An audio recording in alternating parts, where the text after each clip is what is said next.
Greetings and welcome to the segment 2 of our 7 segment presentation on menopause. In the previous segment, we discussed the signs and symptoms of menopause, which can be summarized as the ones appearing on the screen. In this segment, which is segment 2, we will talk about the effect of menopause on bony skeleton. The bony skeleton is a frame on which our flesh hangs and need to be looked after very well. There are 3 things that a person in menopause should do in order to keep the integrity of a bony skeleton. 1, he should engage in physical activities. By physical activity, I'm referring to normal household duties that you usually do in your house, like cleaning your house, washing dishes, washing your clothes, and walking to the nearby shop. Please avoid taking a car when you go to a distance which you can walk and come back, because it's these short distance walks that keeps the bones strong and fit. Because during menopause, due to lack of estrogen, your bones go into a stage called osteoporosis. Osteoporosis means the bones that have got holes, the porous bone. Looking at this 100-year-old lady, she's doing what she knows the best, which is Ohamoro Roto. It keeps her bones fit and appropriate for her age. One cannot avoid menopause, one cannot avoid going old, but your strength of your bone must be appropriate for your age. As such, at menopause, the type of activities that you get involved must be appropriate for your age. Stop jumping from heights, doing things that you used to do when you are young, because that might keep a lot of strain on your bones.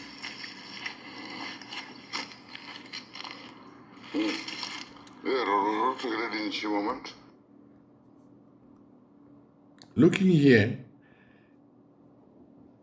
is the bones, the axial skeleton, which is grossly affected by menopause, and part of the appendicular skeleton, which are so affected by menopause, which is the hand and the hip.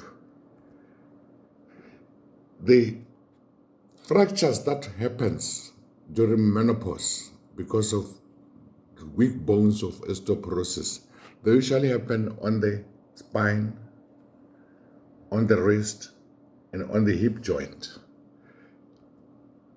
Looking at the bone here, you see a compact normal bone and the slide of an osteoporotic bone. As the definition says, osteoporosis comes from the word osteum, which means bone, and porous means hole, which means the bone with a lot of holes in it. Such bone is a spongy bone which is brittle and fractures very easily. Throughout our life, our body keeps on forming new bones, and the old bone gets resorbed. If the process of bone formation versus bone resorption, the process of bone formation becomes less than bone resorption, then more bones are resorbed than are formed. Hence, we go into a stage of osteoporosis. That is why it's important for one to, when she enters menopause, to take hormone replacement therapy together with calcium, because you need calcium in bone formation. The hormones need calcium to form new bones. Let's discuss the fracture of the neck of femur. This is the worst fracture that can happen to a menopausal woman, because a woman with a fracture of neck of femur will never walk or stand up for the rest of her life. The reason being that as the bones are osteoporotic, it is difficult to treat this fracture. In a normal young person, if she sustained a neck of femur fracture, the treatment will be to put a prosthesis, a head of femur prosthesis. But an osteoporotic bone cannot hold a prosthesis, cannot hold an artificial hip. So if this woman with osteoporotic bone sustained fracture of the hip or neck of femur, it means that woman will never be able to stand up or walk for the rest of her life. And that's what makes them die early. Because they don't die from the fracture, but they die from other complications of fracture, like bed sores, deep venous thrombosis, pneumonia. The worst of all is psychological depression. The mere fact that she's unable to walk or stand up puts her in the stage of depression. The osteoporotic bone of the vertebrae is depicted here. Above is a normal bone matrix, below is the osteoporotic one. If the spine has got osteoporosis due to menopause, the vertebrae get squashed between other vertebrae because of your body weight. And if they get squashed, the body tends to curve forward. You bend forward. The process called kyphosis. Let's take you through the process demonstration of vertebral compression fracture. High-energy trauma from a fall from a height or a car accident can lead to spinal compression fractures. The vertebral body cracks under great pressure. Compression fractures most commonly arise due to severe osteoporosis, a progressive loss of bone mass most often seen in postmenopausal women. The vertebrae become brittle and can collapse even during normal activity, leading to a spinal compression fracture.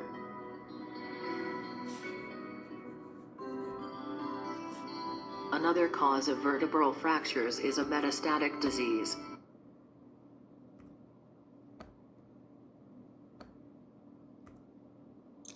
Looking here is collapsed vertebra, which bend the spines.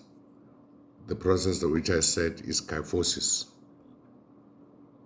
Another effect of vertebral compression fracture of menopause is that a person tends to lose the height. I'm sure you will realize in the community that the older people tend to be shorter than they used to be. This is how it happens. Looking on the picture here, the person is upright, is premenopausal, and as you start to go into menopause, she starts to develop this kyphotic posture. With the thorax here, she starts to bend and she loses height. As it gets worse, the kyphosis becomes worse. She's developed a hunch at the back of her chest and the height is less.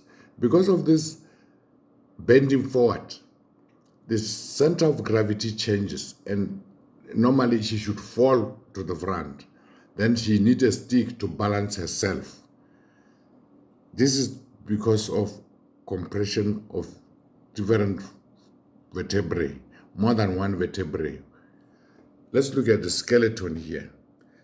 On the right is normal skeleton, upright, and this one is bending forward. As I said, any bone can be affected. In the previous section, we had a person who got affected at the chest. The vertebral body of the vertebra at the chest got compressed. But in this one is the vertebra and the neck. If the neck vertebra become involved into vertebral compression fracture, the persons tend to look just in front of her feet. Can't look forward. And because she is unable to look forward as she walks, she is prone to other injuries because of this compression fracture. So it's important that we should look after our bones and manage menopause appropriately in order to avoid these calamities of menopause. Thank you.